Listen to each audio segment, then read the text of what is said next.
Hi అండి, నేను doctor Ravichandra, senior endodontist, FMS dental hospital, Hyderabad. Root canal చికిత్సకు ఎంత ఖర్చు అవుతుంది? రూట్ కెనాల్కి ఖర్చు ఎంత వస్తుంది అనే దానికంటే కూడా రూట్ కెనాల్ ఎవరు చేస్తున్నారు, రూట్ కెనాల్ చేసే విధానంలో ఎటువంటి టెక్నాలజీని వాడుతున్నారు, దానివల్ల సక్సెస్ ఎంత సాధిస్తున్నాం అనే దాని మీదనే ఎక్కువ మనము ఆలోచించాలి.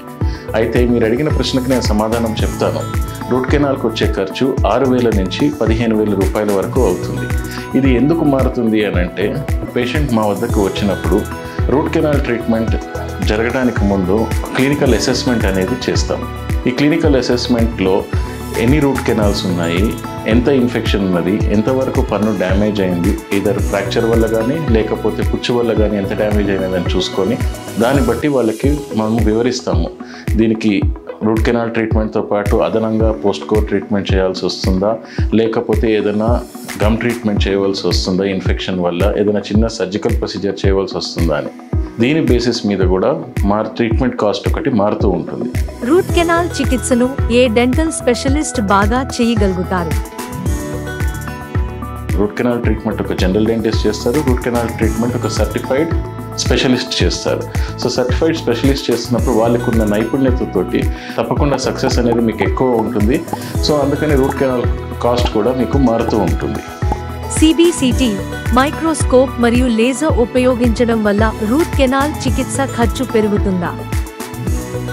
ఎఫ్ఎంఎస్ డెంటల్ హాస్పిటల్లో ఒక క్లినికల్ డయాగ్నోసిస్తో పాటు మనకు అన్నిటికంటే ముఖ్యమైనది ఏంటి అంటే రేడియో డయాగ్నోసిస్. ఒక రూట్ కెనాల్ స్పెషలిస్ట్కి రేడియో డయాగ్నోసిస్ అనేది కూడా అంతే ఇంపార్టెంట్. ఎఫ్ఎంఎస్ డెంటల్ హాస్పిటల్లో అత్యాధునికమైన సిబిసిటి టెక్నాలజీ, డిజిటల్ రేడియోగ్రఫీ వాడటం వల్ల మనకి రూట్ కెనాల్స్ ఎన్ని ఉన్నాయి, ఏదన్నా ఎక్స్ట్రా రూట్ కెనాల్స్ ఉన్నాయా, ఇన్ఫెక్షన్ ఎంత మేరకు ఉన్నది, ఎముకకు కానీ లేకపోతే చిగుళ్ళకు కానీ ఇన్ఫెక్షన్ ఉన్నదా అనేది మనం నిర్ధారించుకొని దాని తర్వాత మనం రూట్ కెనాల్ ట్రీట్మెంట్ స్టార్ట్ చేస్తాం. రూట్ కెనాల్ ట్రీట్మెంట్ స్టార్ట్ చేసిన తర్వాత అన్నిటికంటే ముఖ్యమైన స్టెప్ ఏమంటే క్లీనింగ్ అండ్ షేపింగ్ అంటారు. అంటే ఎంత బాగా మనం కెనాల్ని శుభ్రపరుస్తాము అనే దాని మీద మన సక్సెస్ అనేది ఆధారపడి ఉంటుంది. అయితే ఈ క్లీనింగ్ అండ్ షేపింగ్లో మనము అత్యాధునిక రోటరీ సిస్టమ్స్ కానీ లేకపోతే ఒక్కొక్కసారి ఇన్ఫెక్షన్ బాగా ఎక్కువ ఉంటే కనుక అల్ట్రాసానిక్స్ కానీ లేకపోతే లేజర్స్ కానీ వాడటం జరుగుతుంది. ఎఫ్ఎంఎస్ డెంటల్లో మీకు అత్యాధునికమైన లేజర్ టెక్నాలజీ అంటే డయోడ్ లేజర్స్ అవ్వచ్చు, ఎన్డీయాగ్ లేజర్స్ అవ్వచ్చు, ఎర్బిఎం యాగ్ లేజర్స్ అవ్వచ్చు, ఇవన్నీ కూడా మనకి అందుబాటులో ఉన్నాయి. కేసును బట్టి అవసరాన్ని బట్టి కావాల్సిన లేజర్ని మనము వాడుకోవటం జరుగుతుంది. క్లీనింగ్ అండ్ షేపింగ్ ప్రొసీజర్లో మనకి చాలా వరకు మనకి శుభ్రపరిచిన తర్వాత కెనాల్స్ అవసరమైతే ఒక్కొక్కసారి మనము లోపల ఒక మెడికేషన్ పెట్టి మనము ఒక 3-4 రోజుల తర్వాత మళ్ళీ ఒకసారి మనము చెక్ చేసుకొని ఇన్ఫెక్షన్ ఏం లేదు అనుకున్నప్పుడు మనము రూట్ కెనాల్ ఫిల్లింగ్కి వెళ్ళచ్చు. డెంటల్ స్పెషలిస్ట్ ఎక్కువగా మల్టీ విజిట్ రూట్ కెనాల్ చికిత్సకు ఎందుకు ప్రాధాన్యం ఇస్తారు? ఇన్ఫెక్షన్ తక్కువగా ఉన్నా లేకపోతే ఏదన్నా ఇంజరీ వల్ల కానీ ఏదన్నా యాక్సిడెంట్ వల్ల కానీ పన్ను విరగటం వల్ల లేకపోతే ఒక్కొక్కసారి ఇంటెన్షనల్ రూట్ కెనాల్ అంటారు, అలాంటి సిచ్యువేషన్స్లో మనం సింగిల్ విజిట్లో రూట్ కెనాల్ ట్రీట్మెంట్ చేసుకోవచ్చు. అయితే ఇన్ఫెక్షన్ ఉన్నప్పుడు కానీ లేకపోతే నొప్పి ఉన్నప్పుడు కానీ సింగిల్ విజిట్లో చేయటం అనేది అంత ఉత్తమం కాదు. మల్టిపుల్ విజిట్లో చేసుకొని ఇన్ఫెక్షన్ పూర్తిగా తగ్గాక అప్పుడు మనము రూట్ కెనాల్ ఫిల్లింగ్ చేసుకొని ఇన్ఫెక్షన్ తక్కువైందని పూర్తిగా నిర్ధారించుకున్న తర్వాతనే రూట్ కెనాల్ ట్రీట్మెంట్ కంప్లీట్ చేసుకోవచ్చు. రీఆర్సిటీ అంటే ఏమిటి?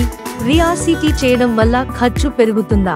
రూట్ కెనాల్కి ఖర్చులో తేడా వస్తుందా లేకపోతే ఒకటేనా అని ఇక్కడ మనం అర్థం చేసుకోవాల్సింది ఏంటంటే, రూట్ కెనాల్ ట్రీట్మెంట్ అంటే రూట్ కెనాల్ ట్రీట్మెంట్ చేసిన పన్నుకి మళ్ళీ ట్రీట్మెంట్ చేయటం. అది ఎందుకు చేయవలసి వస్తుందంటే ఒక్కొక్కసారి పుచ్చు ఏర్పడటం వల్ల కానీ ఏదైనా ఇన్ఫెక్షన్ రావటం వల్ల కానీ ఏదైనా గట్టి తిన్నప్పుడు కొంతవరకు డ్యామేజ్ అయినప్పుడు కానీ మనము రూట్ కెనాల్ అనేది చేయవలసి వస్తుంది. సో రూట్ కెనాల్లో ఫస్ట్ ప్రాసెస్ ఏంటంటే క్యాప్ని తొలగించాల్సి వస్తుంది.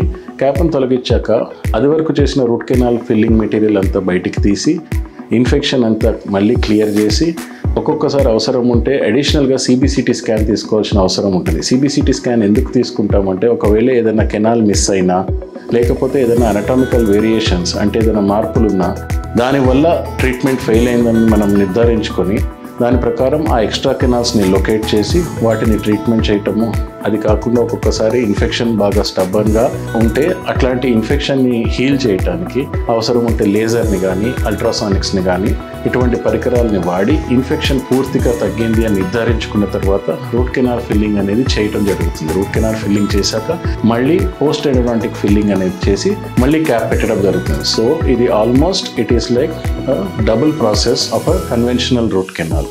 అందువలన ఆల్మోస్ట్ ఒక 40 to 50% డెఫినెట్గా కన్వెన్షనల్ రూట్ కెనాల్ కంటే రూట్ కెనాల్ అనే కాస్ట్ ఎక్కువ అవుతుంది. పోస్ట్ ఎండోడాంటిక్ ఫిల్లింగ్ అంటే ఏమిటి? ఎక్కడైతే పుచ్చు ఏర్పడుతుందో, మనకి పన్ను స్ట్రక్చర్ డ్యామేజ్ అవుతుందో, లేకపోతే ఏదైనా ట్రామా వల్ల కానీ ఇంజరీ వల్ల కానీ పన్ను విరిగినప్పుడు ఆ పోర్షన్ని మనం మళ్ళీ ఫిల్లింగ్ మెటీరియల్తో రీప్లేస్ చేయడం జరుగుతుంది. ఇలాంటి ప్రాసెస్లో మనము దృఢమైన ఫిల్లింగ్ మెటీరియల్ అనేది పెట్టడం అవసరము. యూజువల్లీ కాంపోజిట్ కానీ, ఒక్కొక్కసారి మరీ డ్యామేజ్ ఎక్కువ అయితే పోస్ట్ అండ్ కోర్ అనే ప్రొసీజర్ కానీ చేయవలసి వస్తుంది. డ్యామేజ్ బట్టి నార్మల్ ఫిల్లింగ్, కన్వెన్షనల్ ఫిల్లింగా లేకపోతే పోస్ట్ అండ్ కోర్ చేయాలా అనేది నిర్ధారిస్తాము. సో ఇటువంటప్పుడు పన్నుని దృఢపరచడానికి మనం వాడే మంచి క్వాలిటీ కాంపోజిట్ మెటీరియల్ కానీ లేకపోతే పోస్ట్ అండ్ కోర్ ప్రొసీజర్ చేయాల్సిన అవసరం ఉంటుంది. దీనివల్ల ఒక్కొక్కసారి కాస్ట్లో కూడా మనకి తేడా వస్తుంది. సో బేస్డ్ ఆన్ డ్యామేజ్ని బట్టి కన్వెన్షనల్ ఫిల్లింగా లేదా పోస్ట్ అండ్ కోర్ ప్రొసీజర్ చేయాల్సి వస్తుంది అన్న దాన్ని బట్టి సుమారుగా 2,000 నుంచి 5,000 రూపాయల మధ్యలో ఖర్చు వచ్చే అవకాశం ఉన్నది.